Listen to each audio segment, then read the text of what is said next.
Political theory idea and concept, Sushila Ramaswamy की ये book है। Sushila Ramaswamy, associate professor, department political science, Jesus and Mary college, Delhi university की ये book आती है। आइजिया बर्लिन को ये डेडिकेट करती हैं। प्राइस इसका 4000 रुपीज़ होने वाला है। आइए इसके इंडेक्स को देखते हैं।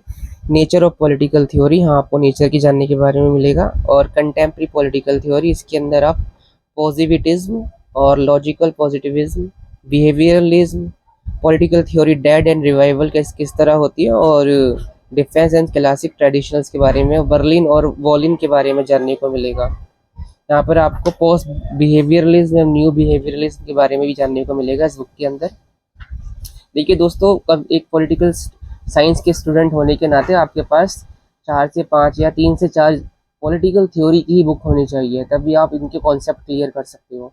इसमें देखेंगे चैप्टर 3 में politics and power and authority. इसके अंदर आपको पॉलिटिक्स के बारे में और पावर के डिफरेंट डायमेंशंस के बारे में आपको जानने को मिलेगा, और इसके बाद अथॉरिटी के बारे में। चैप्टर नंबर 4 के अंदर स्टेट के डिफरेंट पर्सपेक्टिव के बारे में बात करी गई है जैसे कि liberal democratic state, communitarian state, और ideal state, fascist state, conservative state, Marxist state, dictatorship state, अलग अलग तरह के स्टेट्स के बारे में बात करी गई है। Anarchist, social democratic, Fabian state, और वेवर का एनालिसिस, टोटलिटेरियन स्टेट, सर्वाधिकारवादी राज्य यानी कि फेमिनिस्ट क्रिटिक की किस तरह नारीवादियों ने किस तरह राज्य की आलोचना करी, और लास्ट में पोस्ट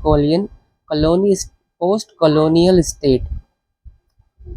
अब चैप्टर नंबर 5 में आपको state and origins and developments के बारे में बात करने को मिलेगी। चैप्टर नंबर 6 सॉवरेनिटी, इसके अंदर आपको monist theory and pluralistic theory के अंदर डिफरेंस जानने को मिलेगा। साथ ही सॉवरेनिटी एंड ग्लोबलाइजेशन का कॉन्सेप्ट समझने को हेल्प मिलेगी।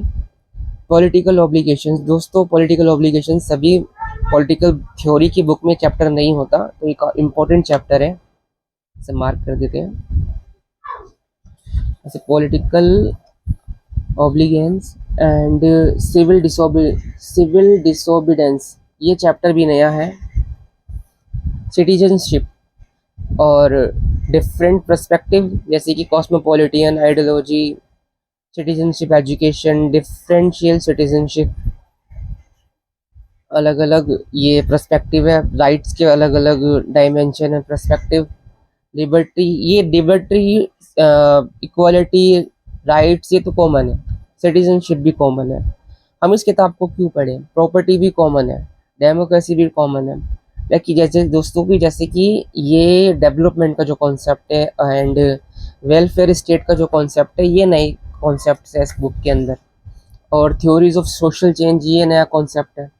इसके अंदर आपको रेवोल्यूशन के बारे में और थ्योरी सोशल रेवोल्यूशन किस तरह से क्रिएट होती है, ये जानने को मिलेगा। और रिसेंट डेवलपमेंट्स यानी कि पॉलिटिकल आइडियोलॉजीज के बारे में जानने को इसके अंदर मिलेगा, जैसे communitarian, republicanism, post modernism, feminism, eco feminism, critical pluralism, liberal, multiculturalism, important chapter है ये। और इसका समुदायवाद और बहुसंस्कृतिवाद की आलोचना लिबरलिज्म किस तरह करता है, ये सब भी जानने को मिलेगा। तो दोस्तों इसके अंदर हम देखें कि लगभग 4 से 5 इस तरह के कुछ चैप्टर्स हैं जो सभी पॉलिटिकल थ्योरीज में नहीं मिलता, जैसे कि एवोल्यूशन वाला चैप्टर, और रेवोल्यूशन चैप्टर हो गया, वेलफेयर स्टेट हो गया, डेवलपमेंट हो गया, और यहाँ पर ये सिविल डिसोबीडेंस वाला चैप्टर, और इसके अंदर पॉलिटिकल ऑब्लिगेशंस। ये जो कुछ चैप्टर ऐसे हैं जो सभी में नहीं मिलता। और ये जो एक और चैप्टर की बात मैं करना चाहूँगा यहाँ पे, ये चैप्टर है जस्टिस के अंदर दोस्तों ग्लोबल जस्टिस, ये कुछ इस तरह के चैप्टर है।